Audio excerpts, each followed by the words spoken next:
Tonight, the breaking news as we come on the air, the horrific scene unfolding in Texas. The deadly mass shooting at an elementary school in Uvalde, Texas. 14 children and a teacher killed. The awful images coming in from Robb Elementary School about 80 miles from San Antonio. Late today, Governor Abbott confirming the staggering toll there. The alleged gunman also dead. The governor identifying the suspect as 18-year-old Salvador Ramos, a student at Uvalde High School. Authorities also believe he shot and killed his grandmother beforehand. Tonight, what we have just learned about the suspect and the heartbreaking scene now unfolding. The parents gathering late today, waiting for official word on their children. Maria Villarreal on the scene in Texas tonight. Aaron Katursky and what he's now learned about the suspect. This comes just 10 days after the mass shooting in Buffalo, New York. 9 days after the shooting at a church in California. Cecilia Vega with word coming in from the White House tonight. President Biden set to address the nation this evening.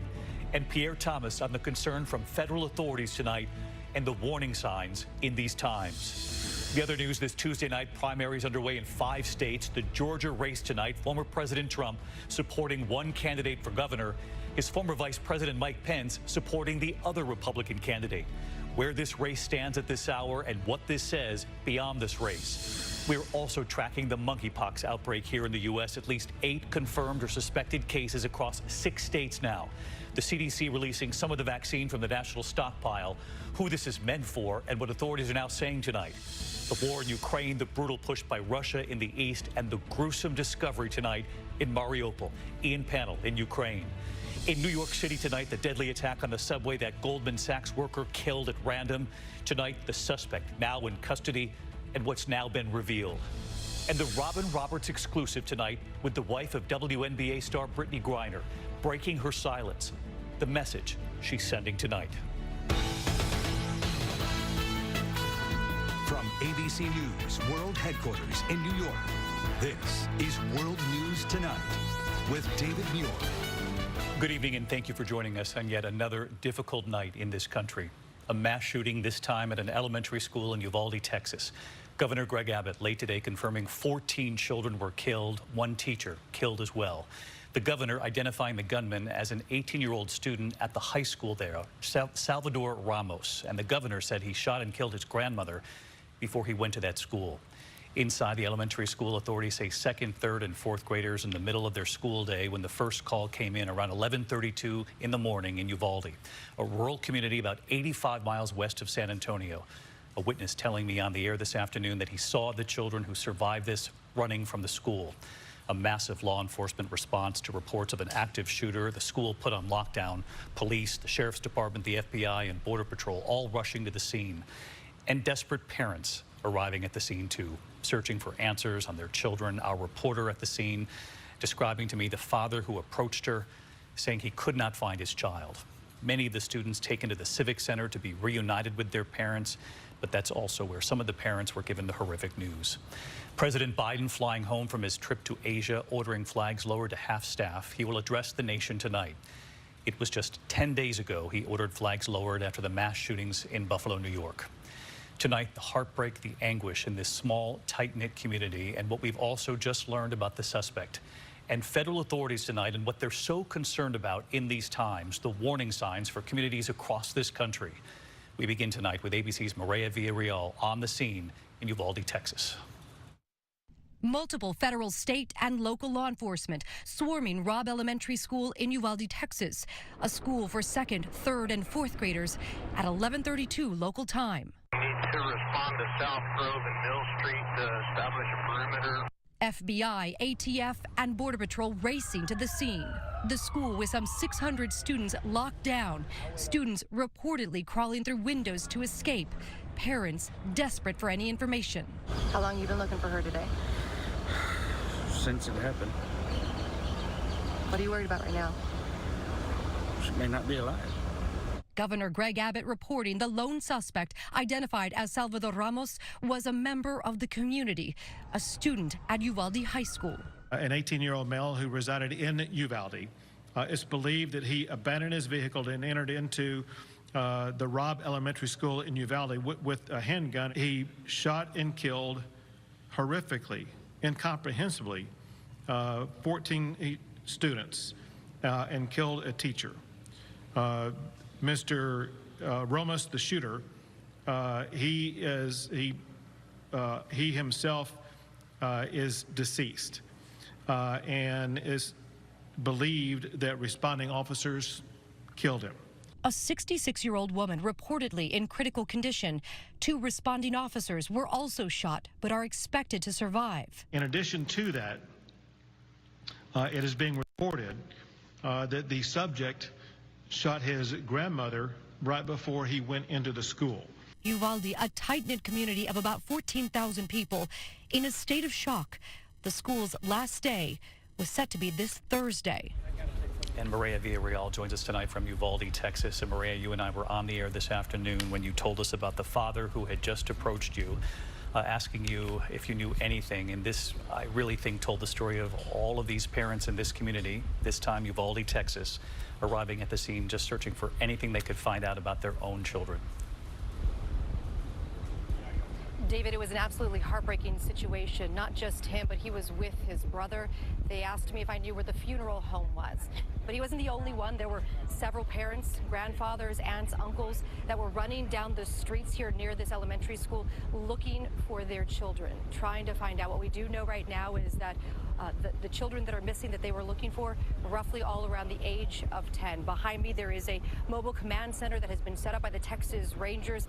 It was brought in specifically because this is a large crime scene, a large incident that just cannot be handled by local law enforcement. We have a lot of Border Patrol on site, Texas, DPS, people coming in all the way from San Antonio to help in this investigation. But absolutely right now, a very heartbreaking situation. As we just saw a few minutes ago, a family sitting on the curb just about 30 feet from me, waiting for information on their loved one, on their 10-year-old loved one. We're going to continue to follow this out here, David, as it continues to develop throughout the night. And one more question for you, Maria. I know you're a mother yourself. Very difficult to respond to the scene of one of these stories yet again in this country. Before authorities identify any of these children, we're going to leave that obviously up to them because they have the painful task of talking to all of these families. You also mentioned that many of these parents told you that they were looking for their 10-year-olds. So when we first pulled up, we spoke with an aunt. She told us that the missing child in their family was 10 years old. The father that I spoke with also told us a 10-year-old. And then when I spoke with a grandfather here just a few minutes ago, he said that also his granddaughter was 10 years old. They're all talking to each other right now on text message in a group chain and also on a closed private Facebook page. This is the only way they can get answers and share them with each other because the school district right now is staying very close-lipped on the information and the investigation. All right, Maria Villarreal leading us off tonight from Uvalde, Texas. Maria, thank you. We're learning more at this hour about the 18-year-old who authorities say went into this school and did this. Let's bring in our senior investigative reporter, Aaron Katersky, who first reported for us this afternoon that this was actually a student at the high school there, and this student had actually shot and killed his own grandmother before he went to the school. Someone of the community, David, a student, either current or former, at Uvalde High School, 18-year-old Salvador Ramos killed his grandmother, according to the authorities, and then turned the gun on those elementary school students, preliminarily 3rd and 4th graders that were killed, the 14 students. And at this point, police believe he acted alone, but they're now scouring social media accounts that have been linked to the suspect, and they're finding images of guns and other violent content. David, authorities are also now tracing a long gun believed to have been used in the shooting. The governor mentioned a handgun as well. Still many questions, but right now they believe he did act alone. Gosh, when you hear about them scouring social media, it gives you echoes of the mass shooting we were covering together just, 10 days ago, and whether or not there were any warning signs for this community. Aaron, thank you. I want to turn to the White House now because we have learned that the president has asked flags to be lowered to half staff. The president returning from his trip from Asia on Air Force One, and he's expected to address the nation tonight. Let's bring in our chief White House correspondent, Cecilia Vega. She's live at the White House tonight. Cecilia? David, at 8:15 Eastern, that is when the president is going to address the nation. Those flags you mentioned, they are lowered right here behind me here at the White House. The president spoke to the nation after that horrific shooting in Buffalo. And in that speech, he said that he was not naive. He, in fact, predicted that tragedy would happen once again. And here we are. This is happening, unfortunately, so much sooner than any of us could have ever imagined. The White House says that the president's prayers, of course, are with the families impacted by this awful event. But we are talking about the president addressing a mass shooting in just 1 week's time. He's had to do this twice now, and for more times, David, than any of us certainly could have ever been able to count. This administration, lawmakers in this city facing this question right now: when will enough be enough?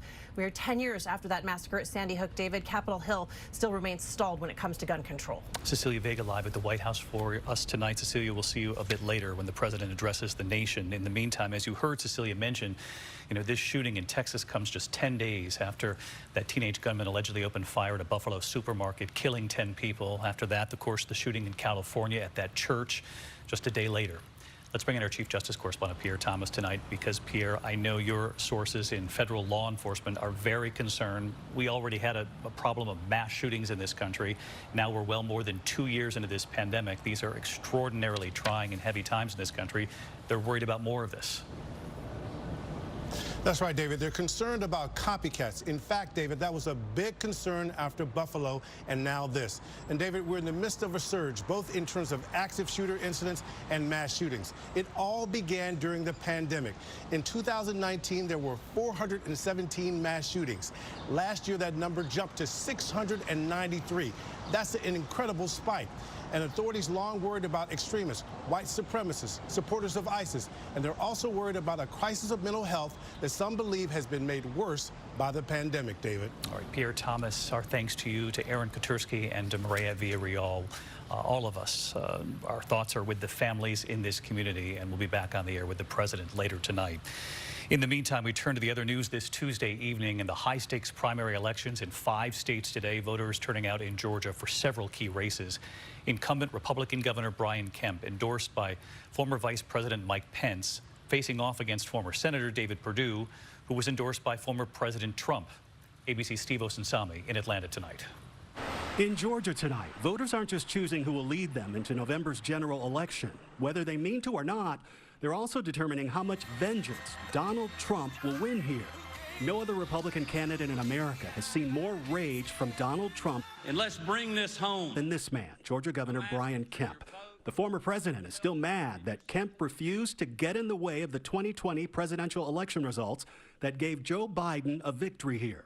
Brian Kemp is a turncoat. He's a coward. For governor, the former president campaigned hard for former Senator David Perdue, helping to give his campaign nearly $2.5 million, more than any other candidate this election season. We have a governor that's done the worst job of any governor in probably decades on election integrity.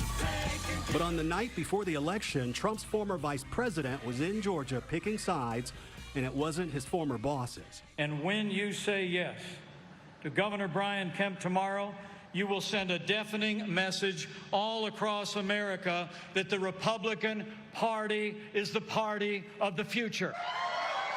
North of Atlanta, Republican voters siding with the governor say they care less about the 2020 election and more about gas prices and money in their pocket, which Governor Kemp gave them with a recent tax refund. What do you think about the former president's push for Perdue? Well, I mean, that makes a difference for some people, but with me, it didn't make a difference for me. I just thought Kemp did an excellent job on doing what he did. To many voters, David Perdue did a lot more talking about Donald Trump in the election than he did anything else. Tonight, we'll see if that was enough. The turnout was high. The early vote alone was more than 850,000 votes in this primary, which is more than the primaries of 2018 and 2020. Republicans tonight are liking to say that this is proof that their new election laws didn't really stop anyone from voting. Democrats are saying that this is proof that those same election laws motivated their voters to overcome. David. Steve Osunsami following the primary races and in particular the key race there in Georgia. Steve, thank you. To the health concern tonight, and there is news on monkeypox this evening across the country. 8 people now in 6 states confirmed or presumed to have the virus.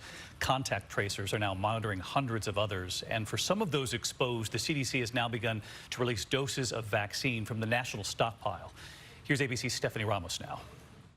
Tonight, the CDC is trying to reassure Americans that the growing monkeypox outbreak is not like COVID-19. I just want to emphasize that monkeypox does not have the potential to be a pandemic. It comes as an infected patient was discharged today from a Boston hospital.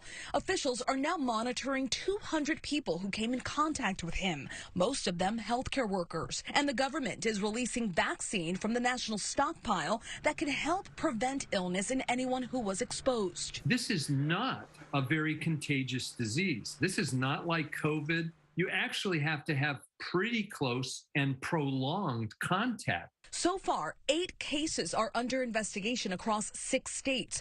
The global monkeypox outbreak now reaching 22 countries where the virus is not typically found. What's unusual in this case is there has never been an outbreak of this size outside of Africa.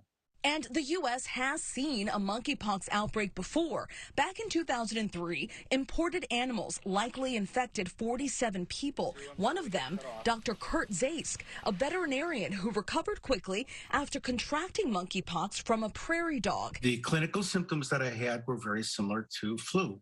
Achy, run down, very tired, feverish. I also had a non-healing blister on my thumb that actually turned black and was becoming considerably uncomfortable. David, as for this current outbreak, a senior White House official says there is no evidence this virus has mutated. In fact, there are 2 strains of the monkeypox virus, and it appears this one is the less deadly strain. David. That is reassuring, Stephanie. Thank you. We're going to turn now to Ukraine tonight, the brutal assault by Russia in the east. And tonight, the gruesome discovery now in a basement in the devastated city of Mariupol. ABC senior foreign correspondent Ian Pannell in Ukraine again tonight for us.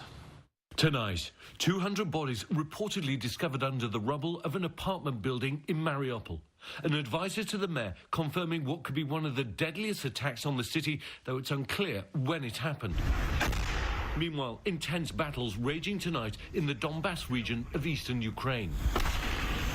This video, filmed by a Ukrainian military chaplain, shows the shelling of Liman. Tonight, Russian troops reportedly advancing into the town. President Zelensky saying the Russians have unleashed a bloodbath, trying to destroy everything. The costs and casualties of this war are painful. We visited a hospital treating soldiers and civilians alike. One trooper had just lost his leg when a mine exploded. A young woman with brain trauma after a shell landed in Liman. This is an increasingly difficult situation here for soldiers and civilian alike. The kind of ordnance that the Russians are throwing into the area means catastrophic injuries. They're trying to stabilize them here and then move them on to bigger hospitals in safer locations. Alexei Yakovlenko is the head of the hospital here. He says, every morning I see tears in the eyes of my doctors. I can't speak for the lump in my throat. He struggles to watch all the wounded, but especially the children. David, we're seeing growing signs that the Ukrainians are having real problems here, withdrawing from some villages but being forced out of others. That's why they're so desperate for more powerful American-made weapon systems as soon as possible. David? Ian Pannell in Ukraine for us tonight. Ian, thank you. And this evening, back here in the U.S., an alleged ISIS operative living in Columbus, Ohio, is now under arrest, accused of a plot to assassinate former President George W. Bush. With other ISIS agents he hoped to smuggle into the country through Mexico, according to authorities. The indictment claims that Shihab Ahmed Shihab, an Iraqi citizen, told a federal informant his team, quote, wished to kill former President Bush. Prosecutors say the suspect traveled to Texas to scope out the former president's home. Shihab is being held without bond. And here in New York City tonight, an arrest in what authorities say was that unprovoked killing on the subway on Sunday. 25-year-old Andrew Abdullah turned himself in and was taken into custody hours after police posted his name and photo on social media asking for the public's help. He has 20 prior arrests. Abdullah is accused of shooting Daniel Enriquez, a Goldman Sachs employee who was on his way to Sunday brunch on that Manhattan-bound train. When we come back here tonight, news coming in from North Korea, the latest provocation we are just learning about, and the Robin Roberts exclusive tonight, her interview with the wife of WNBA star Brittany Griner, her message tonight. We're tracking developments coming in involving North Korea tonight. South Korea reporting that North Korea has conducted at least 3 ballistic missile tests as President Biden now flies home from his first trip to Asia. The missiles reportedly all fired within 45 minutes of each other. This comes after President Biden wrapped his trip to South Korea and Japan. This would be North Korea's 17th test launch this year.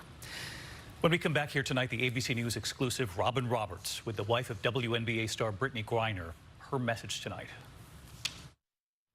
Tonight, the wife of WNBA star Brittany Griner is breaking her silence with our Robin Roberts. Sherelle Griner speaking with Robin. Brittany Griner was detained in Russia for allegedly trying to bring hashish oil into the country.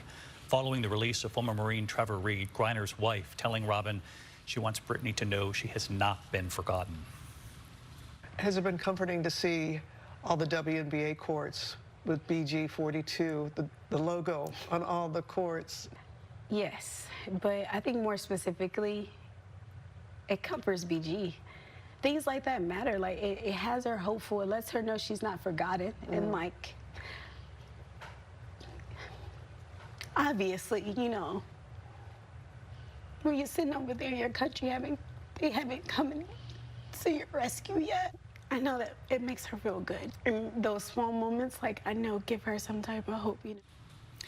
Much more of Robin's moving interview with Sherelle Griner tomorrow morning, right here on Good Morning America. When we come back here tonight, the news coming in from Uvalde, Texas at this hour, and what's now expected tonight.